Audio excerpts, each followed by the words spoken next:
Halo semuanya, selamat datang. Hari ini kita bakal membedah sebuah insiden internasional yang jujur aja perkembangannya luar biasa cepat.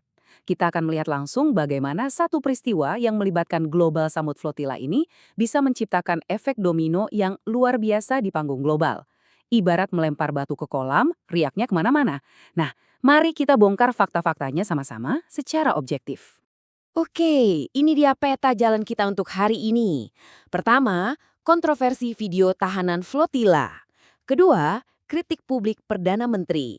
Ketiga, dampak diplomasi global. Dan terakhir, nasib para relawan dan warga negara Indonesia. 1. Kontroversi video tahanan flotila. Oke, mari kita langsung selami bagian ini. Karena semuanya bermula dari sini. Jadi berdasarkan laporan dari Al Jazeera, Menteri Keamanan Nasional Israel, Itamar Ben-Gvir, mengunggah sebuah video. Dan visual di video ini sangat jelas. Kita bisa melihat para aktivis Global Samud Flotilla ditahan dalam posisi berlutut, dahi mereka menempel di lantai, dan tangan mereka terikat. Gak cuma itu, mereka juga terlihat memegang paspor masing-masing, sementara lagu kebangsaan Israel terus diputar keras-keras di latar belakang. Nah, ini adalah fakta visual murni yang tiba-tiba tersebar dan disaksikan oleh seluruh dunia.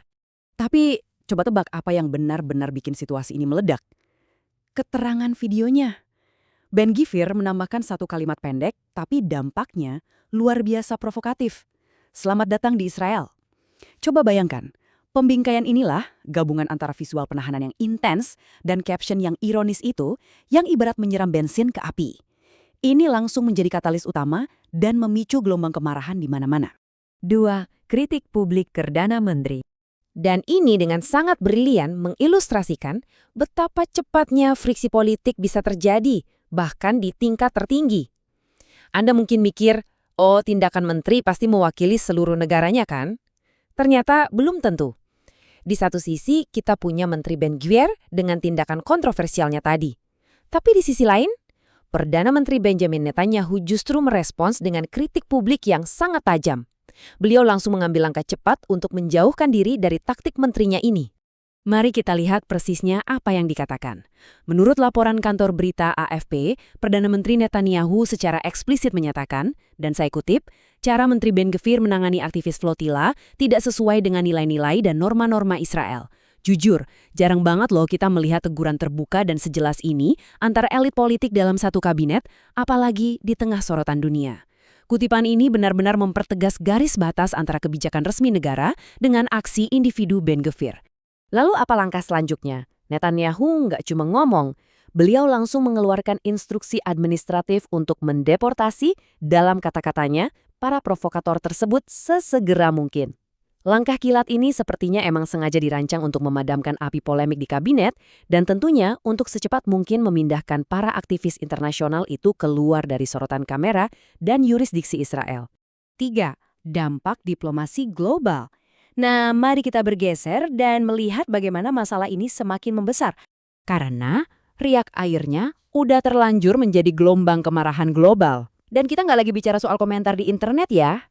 Ini sudah masuk ranah diplomasi formal. Negara-negara besar barat seperti Italia, Prancis, Belanda, dan Kanada secara resmi memanggil duta besar Israel di ibu kota mereka masing-masing. Mereka memprotes keras perlakuan terhadap para aktivis yang, ingat ya, dicegat di perairan internasional. Skala reaksi dari negara-negara ini benar-benar menunjukkan betapa seriusnya insiden ini dipandang dalam kacamata hukum internasional. 4. Nasib relawan dan warga negara Indonesia.